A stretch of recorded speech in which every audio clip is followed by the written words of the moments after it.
São Paulo, na segunda leitura, se dirigindo aos Coríntios, faz a seguinte comparação.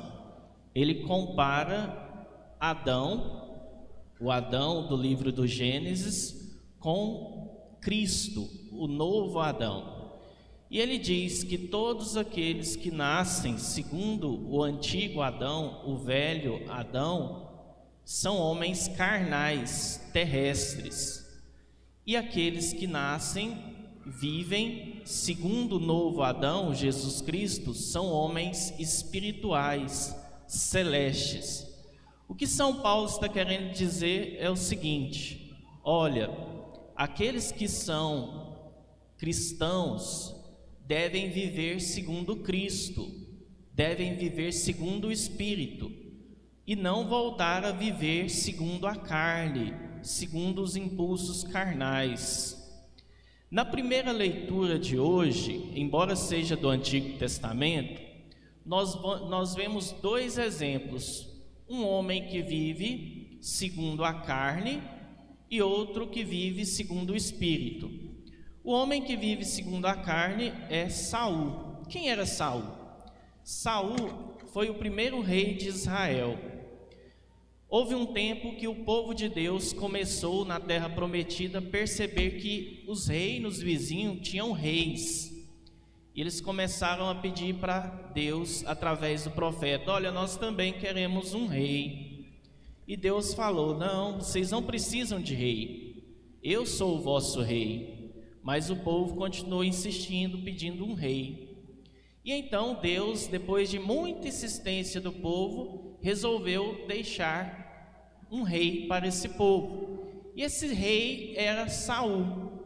Só que o que aconteceu é que Saul era um rei medíocre. Ou seja, era um rei que Deus deixou reinar porque, vamos dizer assim, não tinha outro melhor.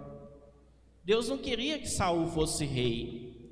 Saul era um homem que vivia segundo a carne, era soberbo, orgulhoso, era um homem que era invejoso. E então Deus pensou: olha, este homem não presta para reinar, esse homem não é bom. E Deus então prepara um rei segundo o seu coração. E este rei é Davi. Davi, desde a sua mocidade, foi ungido pelo profeta para ser o próximo rei de Israel. Só que aconteceu que Saul começa a ficar com raiva de Davi. Bom, nessa parte da história, Saul já tem uma certa idade e Davi ainda é um jovenzinho.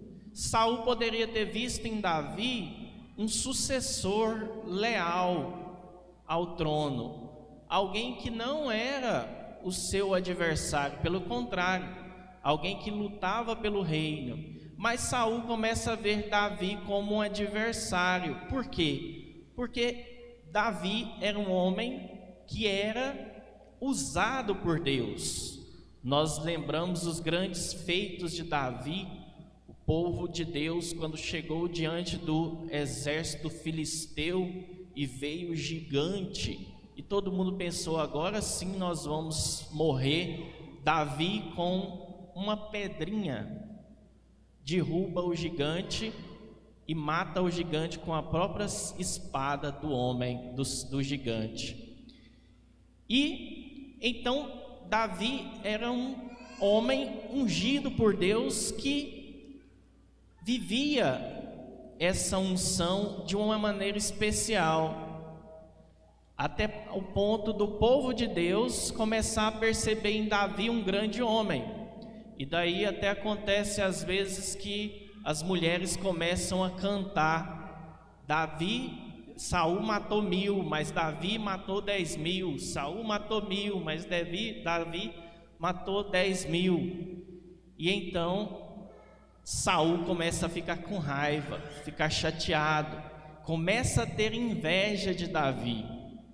E aliás, a inveja é um sentimento triste, deplorável. O invejoso, ele é uma pessoa tão infeliz que ele não consegue ver não somente as bênçãos na vida dos outros, mas também na sua vida. O invejoso, ele não consegue perceber o quanto Deus abençoa a todos e quanto Deus abençoa a sua vida.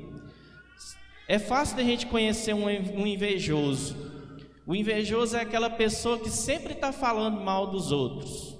Vocês conhecem alguém assim? Se conhece, não olha para o lado não, pelo amor de Deus.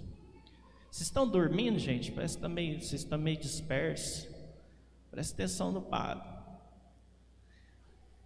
Então, o invejoso, ele é fácil de ser conhecido. Por quê? Porque ele vive falando mal dos outros. Ele diz assim: você viu o carro que o fulano comprou? Deve estar roubando. Você viu a moto do fulano? Você viu a moto do padre? Ou seja, ele sempre está falando mal dos outros. Vocês acham que eu não sei quem é inveja? Porque ele nunca está satisfeito com nada. Ele sempre está falando mal dos outros. E Saul era um rei assim, ele estava insatisfeito. Ele poderia pensar assim: nossa, mas Davi é meu aliado, ele está matando muitos pagãos em meu nome, ele está fazendo grandes feitos em meu nome, ele está defendendo o meu povo. Mas não, ele não pensou assim. Ele pensou assim: Davi é melhor do que eu, olha lá, o povo está aclamando Davi, eu vou matar esse homem. Não quero saber se ele está me ajudando, não, eu quero matar ele porque ele está abafando a minha figura. E ele não conseguia perceber que ele era o rei. Olha para você ver, Davi era um simples serviçal e Saul era o rei. Então ele deveria pensar: tá, ele está fazendo grandes feitos, mas ele está fazendo a meu favor. Mas ao contrário, ele começou a falar: eu vou matar esse homem. E ele começa uma perseguição contra Davi. Começa a perseguir Davi. Mas Davi é um homem protegido por Deus. Diz a primeira leitura de hoje que Davi chega num lugar com seus companheiros e está lá os objetos de Saul do lado dele, inclusive a sua lança. E eles estão todos dormindo. O que Davi podia ter feito? Pegado a lança de Saul e matado ele. Acabou o problema. Mas Davi não faz isso. Davi pega a lança dele, vai para longe e fala assim: olha aqui, ó Saul, a sua lança, eu poderia ter te matado, mas ai de mim se eu tivesse matado um ungido do Senhor.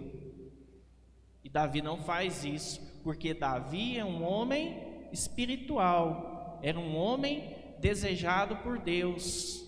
Não é que Davi era perfeito, Davi era sanguinário, Davi também não era flor que se cheire, mas Davi era temente a Deus, era obediente a Deus.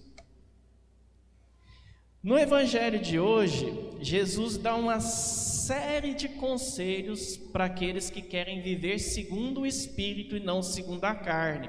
E como é difícil viver segundo o Espírito. É uma lógica totalmente diferente da lógica do mundo. Jesus começa a dizer assim: amai os vossos inimigos. Como é difícil a gente amar os nossos inimigos, né? O que a gente quer fazer com os nossos inimigos? Matar, né?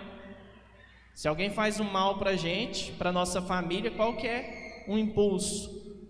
Matar, vou destruir essa pessoa. E Jesus fala: olha, amai os vossos inimigos e fazei o bem aos que vos odeiam, bendizei os que vos amaldiçoam, rezai por aqueles que vos caluniam. Se alguém te der uma bofetada numa face, oferece também a outra. Se alguém te tomar o manto, dê também a túnica. E Jesus continua falando, mudando toda a lógica de pensamento do próprio povo de Israel. Porque o povo de Israel, eles viviam na seguinte lógica: olho por olho, dente por dente. Se uma pessoa te fizesse mal, devolva com mal. E Jesus diz: não, a lógica do homem celeste é diferente. Não é a lógica carnal, não é a lógica do impulso da carne. É tratar a maldade com o bem. é retribuir o mal que é feito com o bem. Isso é fácil? Não. Por isso que é difícil ser cristão. Ser cristão não é só ser batizado. Esse é o grande erro de nós cristãos, achar que a gente se torna cristão simplesmente por ser batizado, ou somente por ser batizado. Bom, o batismo é uma porta que você entra, mas ele ainda não é a salvação. Ele é necessário para a salvação, mas ele ainda não é a salvação. O batismo não te garante o céu. O que garante é andar pelo caminho de Cristo, ser um homem celeste, ser um homem, uma mulher que busque de fato viver as virtudes cristãs. E isso é difícil, isso é complicado. Por isso que a gente precisa da graça de Deus, por isso que a gente precisa dos sacramentos, da confissão, da Eucaristia, da oração, porque senão a gente não consegue. É muito difícil nós sermos imagens e semelhanças de Cristo. É muito difícil nós nos humilharmos para que Cristo seja exaltado. Que nós possamos então, irmãos e irmãs, com a graça de Deus, ser homens, mulheres, crianças celestes, que nós possamos viver segundo o Espírito e que os impulsos carnais em nós, conquistados pelo pecado de Adão, nunca possam reinar na nossa vida, mas que nós possamos viver a nossa vida inteira devotada a Jesus Cristo.